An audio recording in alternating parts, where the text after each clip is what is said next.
34절. 또 제자들에게 이르시되 그러므로 내가 너희에게 이르노니 너희 목숨을 위하여 무엇을 먹을까 몸을 위하여 무엇을 입을까 염려하지 말라. 목숨이 음식보다 중하고 몸이 의복보다 중하니라. 까마귀를 생각하라. 심지도 아니하고 거두지도 아니하며 골방도 없고 창고도 없으되 하나님이 기르시나니 너희는 새보다 얼마나 더 귀하냐. 또 너희 중에 누가 염려함으로 그 키를 한 자나 더 할 수 있느냐. 그런즉 지극히 작은 것이라도 능치 못하거든 어찌 그 다른 것을 염려하느냐. 백합화를 생각하여 보아라. 실로 만들지도 짜지도 아니하느니라. 그러나 내가 너희에게 말하노니 솔로몬의 모든 영광으로도 입은 것이 이 꽃 하나만 갖지 못하였느니라. 오늘 있다가 내일 아궁이에 던지는 들풀도 하나님이 좁게 입히시거든 하물며 너희 일가구냐. 믿음이 적은 자들아, 너희는 무엇을 먹을까 무엇을 마실까 하여 구하지 말며 근심하지도 말라. 이 모든 것은 세상 백성들이 구하는 것이라. 너희 아버지께서 이런 것이 너희에게 있어야 될 줄을 아시느니라. 오직 너희는 그의 나라를 구하라. 그리하면 이런 것을 너희에게 더하시리라. 적은 무리여 무서워 말라. 너희 아버지께서 그 나라를 너희에게 주시기를 기뻐하시느니라. 너희 소유를 팔아 부지하여 낡아지지 아니하는 주머니를 만들라. 곧 하늘의 돈과 다함이 없는 보물이니 거기는 도적도 가까이 하는 일이 없고 종도 먹는 일이 없느니라. 너희 보물이 있는 곳에는 너희 마음도 있느니라. 아멘. 참 우리가 하나님께서 우리를 반드시 축복하시는데 그 성경에 말씀이 기록되어져 있고 또 계속해서 하나님께서 동일하게 말씀을 하시기 때문에 그것은 분명한데 이제 문제는 우리가 잘 믿어지지 않는다는 게 항상 문제죠. 우리가 믿음을 더 잘 가지고 하나님이 하시는 것을 의심하지 않으면 반드시 우리 삶 가운데 이제 놀라운 역사를 경험하게 될 텐데 우리 믿음이 적어서 이제 그 은혜를 하나님이 주시고 싶어도 우리 그릇이 작아서 담지 못하는 그런 격이 되는 거죠. 그래서 우리가 믿음을 가져야 되는데 믿음 그래서 계속해서 우리가 말씀을 듣고 또 계속해서 말씀을 가까이 하고 근데 가만히 보면 성경에 이제 기록된 율법도 그렇고 모든 이제 성경에 기록된 그 원리들을 따라가 보면 멀어지면 희미해집니다. 주님과 가까워지면 분명해지는데 멀어지면 희미해집니다. 멀어지면 거룩함도 희석되고 멀어지면 하나님에 대한 믿음도 희미해지고 멀어지면 열심도 그래서 멀어지면 안 되는 거죠. 그래서 주일을 성수하라 매 주일을 지키라 하는 것도 한 주 두 주 빠지면 확실히 달라져.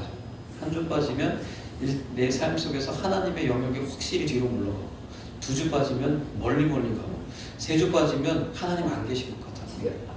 그래서 무엇보다도 그래서 이제 저희가 이제 주변의 사람들을 바라보고 영혼들을 바라볼 때 한 주 빠지면 경계, 두 주 빠지면 비상, 세 주 빠지면 큰일 나는 거죠 이제. 그래서 우리가 좀 이런 것들을 보면서 같이 기도하고 또 이렇게 함께 할 수 있도록 우리가 힘을 써야 될 좀 있습니다. 그래서 그런 이제 경우들을 어떻게 우리가 그래서 지금 현대의 그 사업도 그렇잖아요. 요즘은 크게 이제 일어서고 막 복이 임하고 대박이 나고 이런 것도 물론 중요하지만 탄탄하게 잘 되어가다가도 어느 순간 확 무너지는 그런 경우들이 생기기 때문에 리스크를 얼마나 잘 관리하느냐.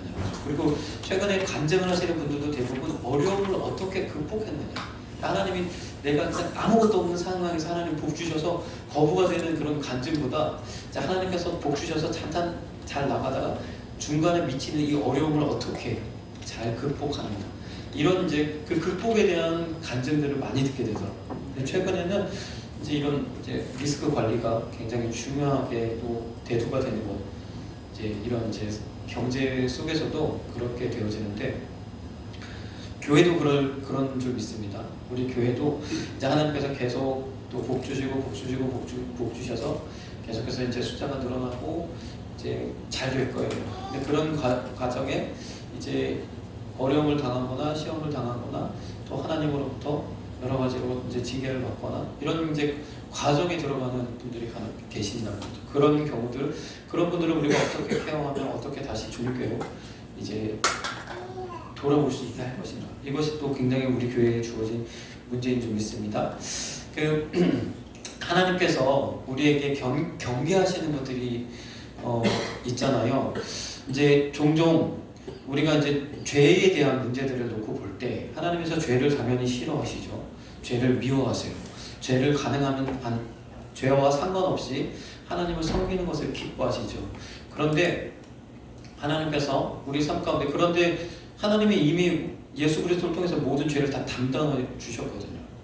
그렇게 다 담당하셨는데 우리가 또 이런 죄의 문제들을 또 가만히 들여다보면 또 이런 것도 같고 저런 것도 같고 굉장히 애매한 그런 상황들이 우리에게 있습니다.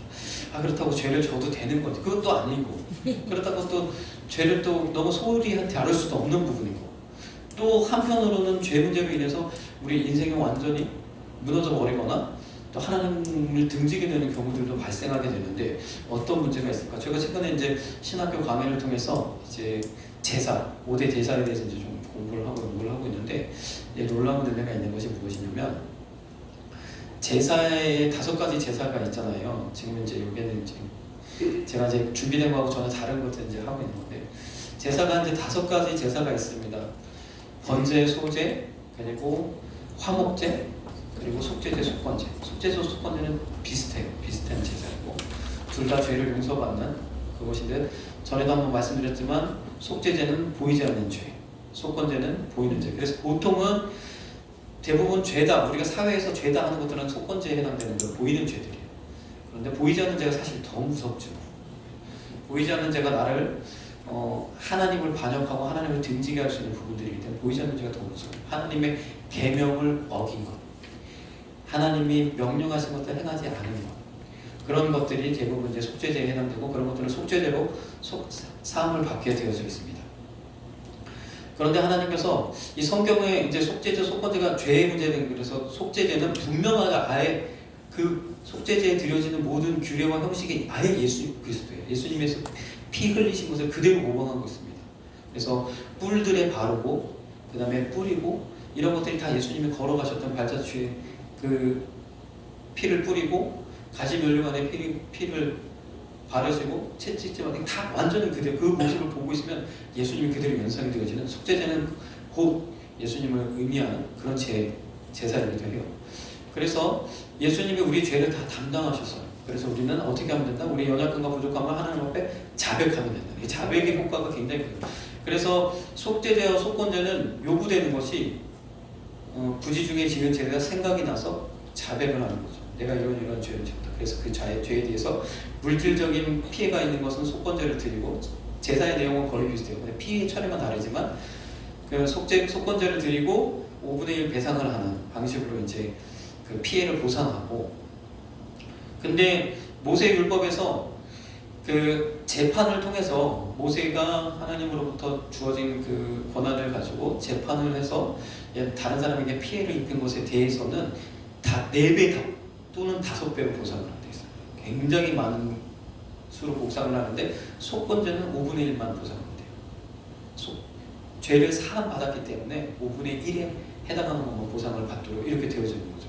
그렇지, 만약에 그렇지 않고 이거 속건제로 넘어가지 않고 그냥 재판 상황으로 벌어진다면 5배를 이제 해야지만 죄가 사함을 받는 그런 이제 형법이 구성이 되어져 있는데, 그런데 이 속죄제와 속건제는 분명하게 죄를 다루는 그러니까 제사이죠. 그런데 성경에 속죄제, 속건제가 많이 등장하지 않습니다. 많은 범죄 상황 가운데서도 속죄제, 속건제를 드리긴 하지만 많이 안 나와요. 이후에 왕정 시대 때도 보면 속죄제, 속건제를 그렇게 많이 다루지 않아요. 히스기야 왕 때라든지 요시야 왕 때 율법을 다시 한번 제대로 발견하면서 이제 그런 이제 제사들이 정확하게 드려지고 있는 때도 있지만 그렇지 않은 때가 많다는 거죠. 그래서 그 하나님께서 죄를 다루시는 부분에 있어서 또 어떤 면들을 가지고 있냐면 이런 속죄제나 속건제보다는 어떤 제사들을 많이 다뤄주냐면 번제와 화목제가 많이 다르죠.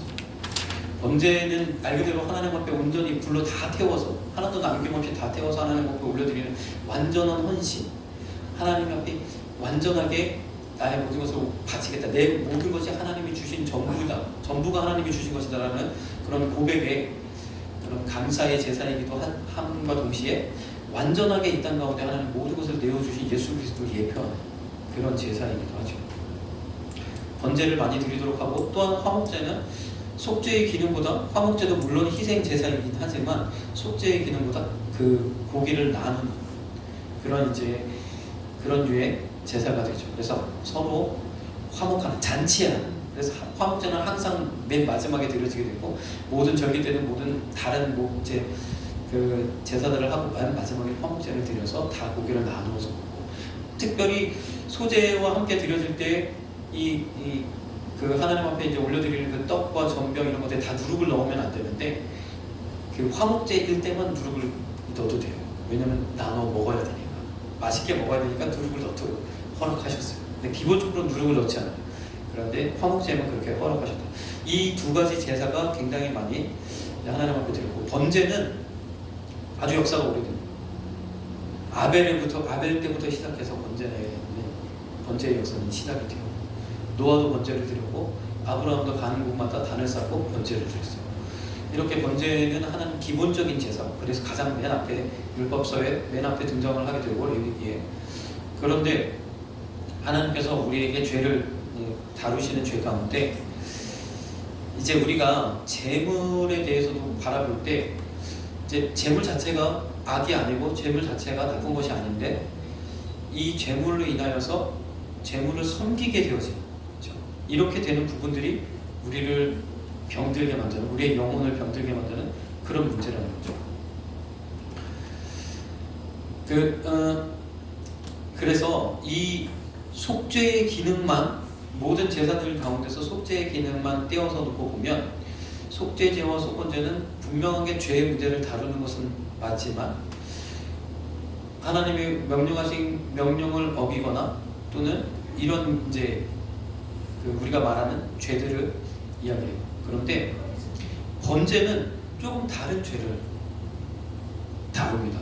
번제가 속죄하는 그 속죄의 경우들은 대부분 어떤 경우냐면, 하나님 앞에 하나님보다 높아진, 교만했던. 예를 들어서 다윗이 이제 번제가 드려진 이제 경우들이 몇 가지 있는데, 제가 이제 얼마 전에도 한번 그런 얘기를 드렸지만, 그 다윗이 이제 하나님께서 태평성대를 이루셔서 이제 그 상황 속에서 갑자기 사단이 격동해가지고 마음에 인구 조사를 하고 싶다 싶은 생각이 듭니다. 지금 이 나라에 사람들이 얼마쯤 되나, 인구가 그 나라의 힘이잖아요. 우리나라 지금 계속 인구가 감소되고 있어가지고 지금 문제인데, 어떻게 보면 그 인구는 군사력과도 또 동일하잖아요.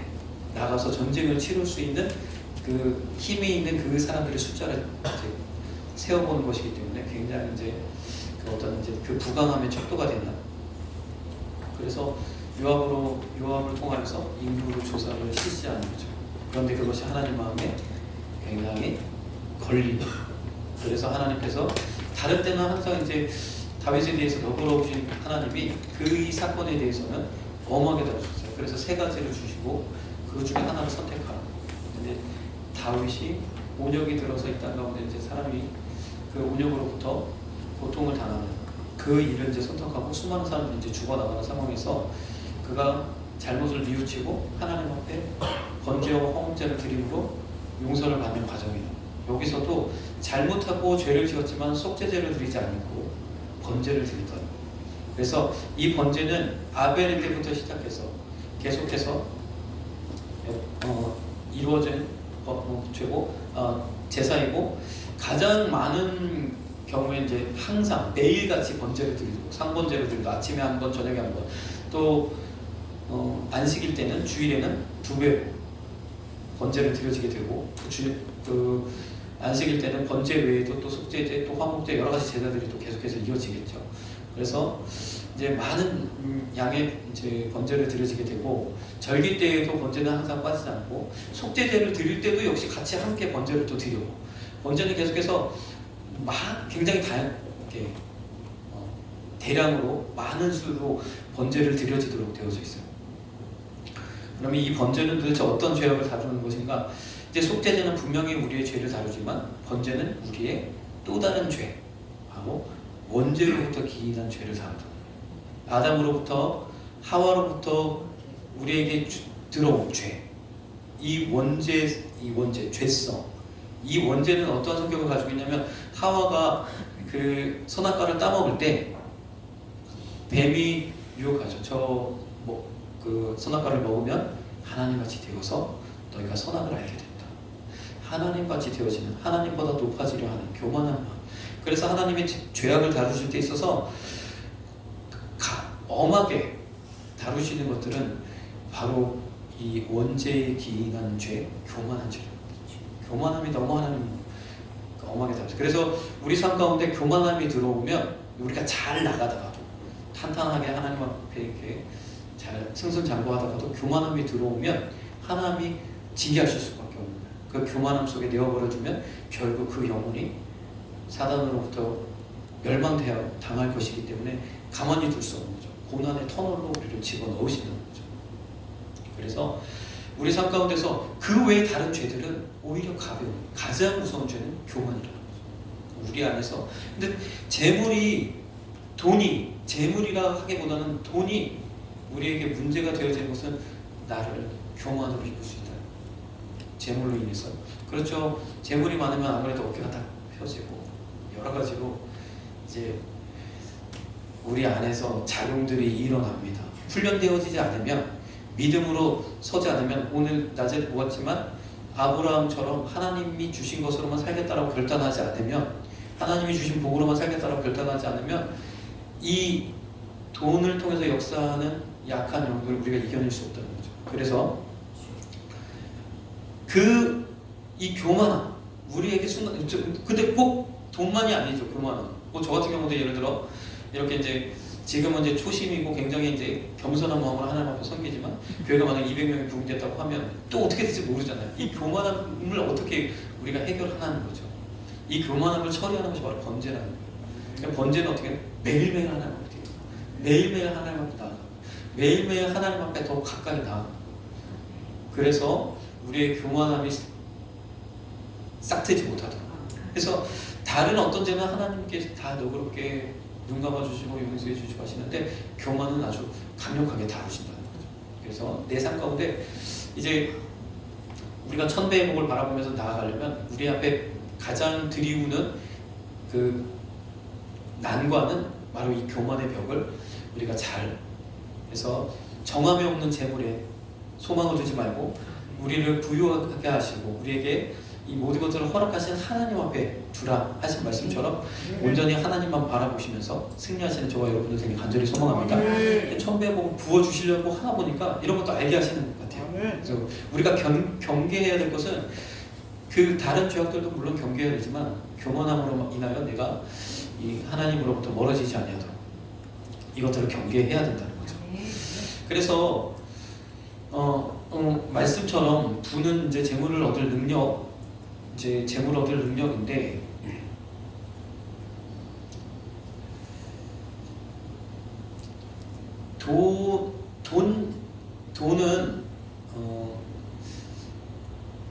돈 자체가 악은 아니지만 돈을 만들어낸 그 장본인들이 사람이거든요. 사람의 편의를 위해서, 사람의 편리를 위해서 물물 교환해야 되는데 이게 너무 불편하니까 돈이라는 것들을, 화폐라는 것들을 발명을 했죠. 그래서 그걸 가지고 이제 가치를 매기고 그렇게 되어지는데, 이 돈이 사람이 만들어내고 사람이 개발하다 보니까 사람 편에서 주어진 거예요. 하나님이 만들어주신, 하나님이 주시는 부와는 다르게 돈이라는 건 사람이 만들었기 때문에 타락할 가능성이 굉장히 크죠. 다시 말해서 만몬이라 여기는 재물의 신, 사탄이 사용할 수 있는 도구가 되기에 너무 좋은 것이 바로 돈이라는 거예요.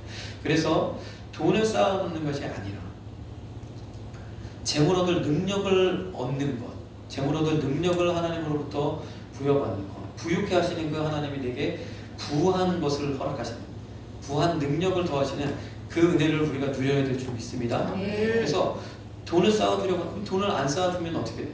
계속해서 투자해야 되죠.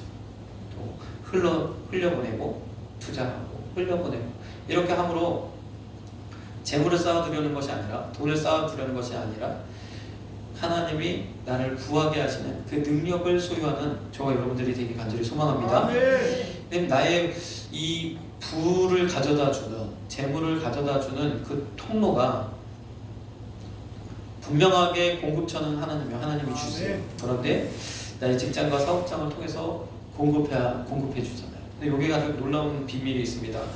우리가 이 아브라함의 복을 보면 제가 어릴 때 이것을 잘못 알았거든요. 아브라함의 축복이 내가 축복하면 하나님이 축복하고 내가 저주하면 하나님이 저주하고 이런 건 줄 알았어요. 그런 거 같잖아요. 축복이라고 하니까 목사님이 손을 얹어 기도하면 하나님이 또 축복해 주시고 이렇게 했단 말이에요. 그래서 뭐 어떤 상황인지 모르지만 아무튼 그렇게 딱 얘기를 했다는 거예요. 내가 목사님 강단에 서셔서 그거 아니야. 굉장히 창피를 당했는데 그래서 잊어버리질 않는데 다시 보니까 아니더라고요. 다른 사람이 나를 축복하면 하나님이 그에게 복을 주십니다. 다른 사람이 나를 줘주면 하나님이 손보시겠다는 거예요. 하나님께 있는 하나님께. 그 복의 주체가 내가 아니라 하나님께 있는 거죠. 이 세상에서도 이 원리를 잘 가져다 쓰고 있습니다. 우리의 직장과 사업장은 공급처예요. 하나님이 정말 복되게 사용하시는 공급처가 되어야 될 줄 믿습니다. 여기가 복된 자리가 되어야 돼요. 내 사업장이 복된 자리가 되고 나의 직장이 복된 자리가 돼요. 나에게 복을 공급해주는 하나님이 기뻐하시는 자리가 되어야 돼요. 우리가 그를 위해서 늘 기도해야 되는 거죠. 그리고 내가 그 직장이라면 사장님 바라보고 하는 것이 아니라 하나님 바라보고 우리가 일하는 거죠. 그러면 이 직장이 복된 직장이 되기 위해서는 어떻게 해야 돼요? 아브라함의 원리, 아브라함은 믿는 자의 원리이지만 세상에서도 이걸 가져다가 사용합니다. 그래서 이 직장이 복된 직장이 되려면 내가 이 직장을 자꾸 축복하면 그 직장이 복된 직장이 돼서 하나님이 내게 복을 주시는 거죠. 그러면 내가 이 직장을 축복한다는 의미는 무엇이에요? 내가 그 직장에 대해서 충성한다는 거죠. 그런데 이제 많은 사람들이 직장에 있어서 이제 문제가 뭐냐면 사람들이 사업을 운영하다 보면 이제 아주 그냥 뺀질뺀질하고 할 일만 탁탁탁 하고 바른 소리 잘하고 이런 사람들이 있는가 하면 무식하게 충성하는 일하시는 그런 사람들이 있어요. 그런데 이 사업도 참 사람을 잘 만나야 이제 성공을 하게 되는데 내일처럼 여기고 다시 말해서 하나님 앞에서 일하는 것처럼 일하는 사람을 만나야 되죠. 그렇죠? 그래서 사장님 볼 때만 잘하고 사장님 어쩔 때는 농땡이 피고 이런 사람을 만나면 안 되고 하나님 앞에서 일하는 사람들을 만나야 잘 돼요. 왜 그 사람들은 회사를 하면서 축복하기 때문에 그도 잘 되고 회사도 잘 되는 이런 은혜가 있게 됩니다. 그래서 많은 이제 회사에서 가만히 보면 이제 그 위에 이제 사장이라든지 이런 이제 인사 담당자라든지 인사권을 가지고 있는 사람들은 눈여겨보는 것이 이런 면들을 보는 거예요. 그렇죠? 이제 회사에 대해서 얼마나 충성하는가. 근데 사실 회사에 대해서 충성하는 건 참는 거예요. 참. 모든 회사는 다 불만이 있을 수밖에 없습니다. 어떤 상황이 있든지 내가 원치 않는 일을 해야 될 때가 있고 이런 상황들이 오지만 그것들을 참아내는 사람들이 있는가 하면 다 나발 부는 사람이 있어요. 그러면 이럴 때 누구를 선택해야 되는가. 그렇죠? 그런 입장에서 당연히 그 인내하는 사람을 선택해야 되는 거죠. 그 인내하는 사람, 그 회사에 대해서 그렇게 참아내는 사람이 회사를 축복하는 사람이 되는 결과죠. 그러면 그가 하나님 복을 주십니다. 근데 이것은 이제 우리가 믿는 사람의 이제 관점이고 믿지 않는 사람의 관점에서는 세상에서는 그 경영의 논리에서는 그렇게 되어지는 거예요. 그러니까 그 사람에게 그렇게 참아내는 사람에게 인텐시브를 주는 거죠. 그리고 그 여러 가지로 불평하고 원망하고 많은 사람들에게 좀 이런 것들을 그렇게 하는 사람들은 여러 가지로 인사적인 불이익을 그들에게 주는 거죠.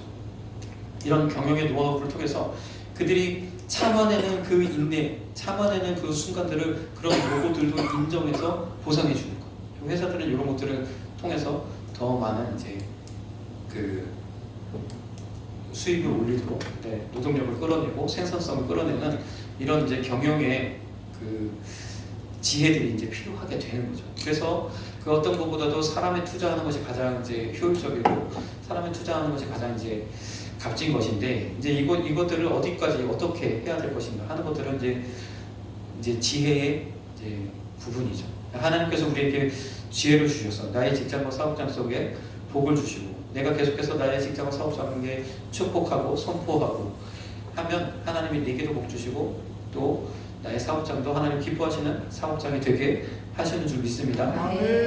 그래서 계속적으로 이 축복의 이 영적인 원리들을 사용하셔서 내가 어떤 일을 담당하더라도 항상 그를 축복하고 그 사람과 되어지는 모든 일들을 또 충성하시고 이렇게 하시면 하나님의 복을 주시는 줄 믿습니다.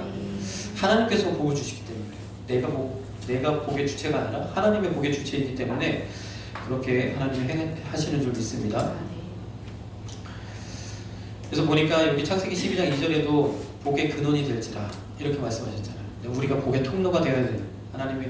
그래서 가만히 들여다보면 이 복의 통로라 이렇게 되어지는 게 어떤 것이냐면 하나님 이제 믿음의 사람들, 하나님의 사람들, 특별히 교회를 향하여 축복하는 사람들, 교회를 향하여 비판하거나 회방하거나 하지 아니하고 교회를 향하여 선대하고 축복하는 사람들이 잘 되게 되어져 있습니다.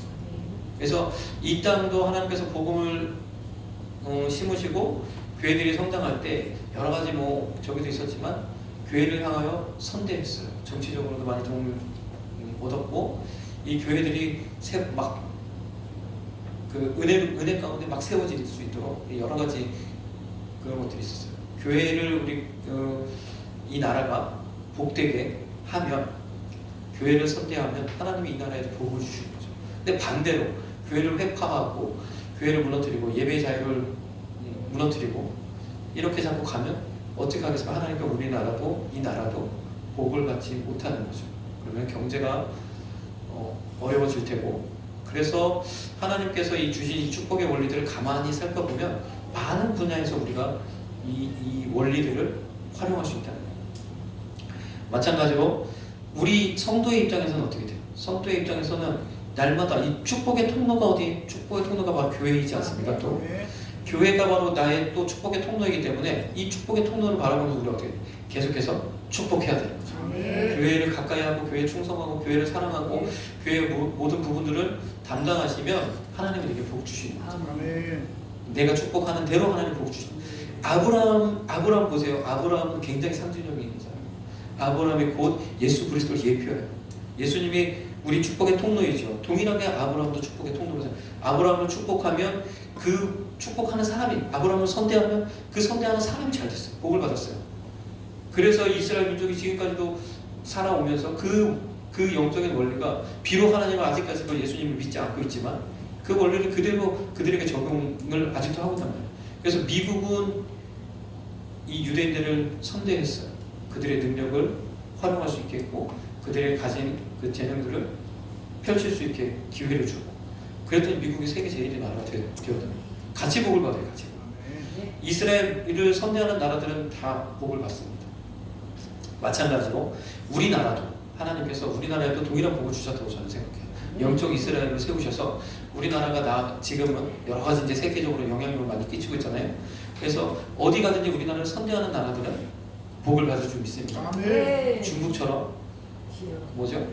코로나 자기네들이 확산시켜놓고 우리가 입국 금지시킨다고 자기네들 우리 덩달아서 입국 금지시키는 이런 나라들은 복을 못 받습니다. 우리나라가 어떤 나라인데? 선지자적인 나라인데 영적인 이스라엘인데 우리나라에 대해서 그렇게 회방하고 폄훼하고 이유도 없이 정당한 이유 없이 그렇게 행하는 나라들은 복을 받지 못합니다.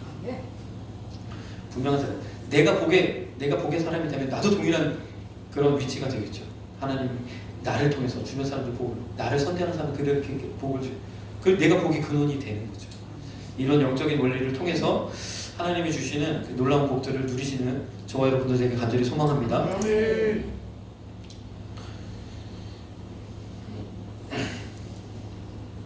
이거 준비한 것과 상관없이 진행을 하다 보니까 자 그러면 이제 오늘 말씀처럼 누가복음 12장 22절 있는 말씀처럼 이 염려를 이제 우리가 이제 잘 넘어가야 되잖아요.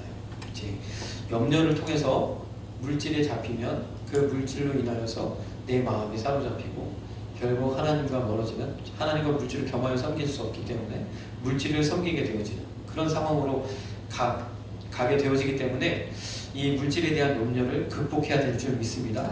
이것이 지금까지는 생각하지 못했는데, 그래서 그냥 늘 돌아오는 그 순간순간마다 염려하고 걱정하고, 저 같은 경우도 굉장히 이제 그 어려움을 겪어봤던 이제 경험이 있어서 이게 염려가 아주 자동적으로 아주 발을 동동 굴러본 적이 있어가지고 염려가 그냥, 그런데 그 염려를 우리가 극복해야 될 줄 믿습니다. 그러면서 주님 말씀해 주신 거예요. 까마귀를 보라는 거죠. 그런 재밌는 게, 제가 최근에 이제 라디오를 잠깐 듣다 보니까 어떤 분이 책을 하나 내셨는데 영원으로 살기, 빵원으로 살기라는 책을 내놓으셨더라고요. 그래서 그분을 초청해가지고 이야기를 나누는데 그게 가능합니까? 그랬더니 가능하다는 거예요. 머리도 자기가 깎고, 집도 막 폐자재 구해다가 하고, 옷은 친구들이 주는 걸로 입고. 근데 그 논지를 잘 살펴보니까 우리나라가 풍족하다는 거예요. 여유가 있어서 벌어지는 게 너무 많아요. 그래서 마음만 먹으면 영원으로 살기가 가능하다. 우리나라 그만큼 잘 산다는 거죠. 옛날 같으면 불가능할 텐데 지금은 뭐 넘치는 게 이제 그 물자가 넘치니까 잘만 이제 그 처신을 하면 다 주변에서 때가 되면 공급을 받는다. 때가 되면 다 온대요. 필요하면 다 주어진대요. 그래서 그분이 물어보시, 그 사회자가 혹시 종교는 어떻게 되시냐고. 종교는 없으시더라고요. 네, 아무튼 우리가 하는 얘기를 그분이 하신대. 근데 이 얘기는 무슨 얘기냐? 돈이 없어서 살 수 있는 사회가 되어졌다는 거예요, 우리나라가. 그만큼 평균 저기 올라갔다는 얘기죠. 염려를 안 해도 된다. 돈 없어서 살 수 있다. 죽지 않는다. 그래서 이 들에 핀 백합화를 보라, 까마귀를 보라. 근데 사실 우리가 인생을 살아가면서 그냥 백합화만큼만 존재감 없이 살릴 수는 없잖아요. 뭔가 영향력을, 향기를 품고 뭔가 일을 하면서 살아야 되잖아요. 그러니까 거기에만 머무르라 말씀하시는 건 아닐 줄 믿습니다. 더 큰 일들을 감당해야 되는데 염려로 인하여 넘어가지 말도록 주님이 그 믿음, 그것 때문에 말씀하시는 줄 믿습니다. 그래서 전에도 한번 제가 기도회 때 말씀을 드렸는데, 저는 그래서 이것을 참새 믿음, 들풀 믿음이라. 참새를 보라는 거죠. 하나님 기르신다. 들풀을 보라는 거, 하나님 기르신다. 염려하지 말자. 염려하지 말자. 이 믿음을 가지시는 저와 여러분들 되게 간절히 소망합니다. 어찌 보면 이 참새 믿음, 들풀 믿음이 겨자씨만한 믿음일 수 있습니다. 이 믿음만 있어도 저 산을 들어 바다에 옮겨오라 그렇게 된다고 하나님 말씀하셨는데 이 믿음이 없어서, 그래서 이